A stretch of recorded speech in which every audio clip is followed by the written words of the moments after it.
Bună, prieteni! După cum știți, astăzi este joi și vă regăsesc cu un nou videoclip despre o nouă cupă. De acum, miercurea, voi posta câte un tutorial despre Lego. Joia voi posta cu cupe, medalii și diplome de la diverse activități. Și vinerea și sâmbăta și duminica voi posta câte un cover la muzică. Și luni o să postez și câte un vlog. Și marți voi posta câte o lecție de șah pentru să învăț șah. După cum am auzit din comentarii, vă place că am adus în introducere un maimuțoi de pluș. Data trecută l-am avut pe ursuleț, acum voi avea cățelușul lângă mine. Aceasta este cupa.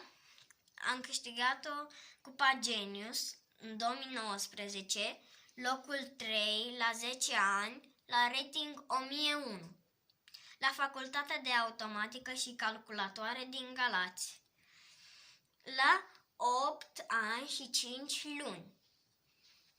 După cum știți, am spus în videoclipul anterior că dacă aveți și voi vreo pasiune, nu uitați să scrieți în comentarii dacă ați luat vreo cupă, o medalie sau o diplomă la școală, la șah sau la muzică sau la orice pasiune aveți, să scrieți în comentarii la câți ani ați luat-o și de ce nu să vă faceți și voi un canal sau dacă aveți unul deja să puneți și voi tutoriale despre cupe. Nu uitați să vă uitați și pe celelalte videoclipuri ale lui Ionuț, cum cântă foarte frumos. Și de ce nu să-l ascultați și să dați un like, share și un subscribe și apăsați și clopoțelul ca să fiți notificați. Și să vă uitați și la lecțiile de șah, că vă învață foarte bine. Și la Lego și să vă uitați și la jocuri, cum se joacă și la vloguri. Cam acesta a fost tutorialul. Nu uitați să dați like, share, subscribe și nu uitați să apăsați și clopoțelul pentru a fi notificați când postez ceva nou.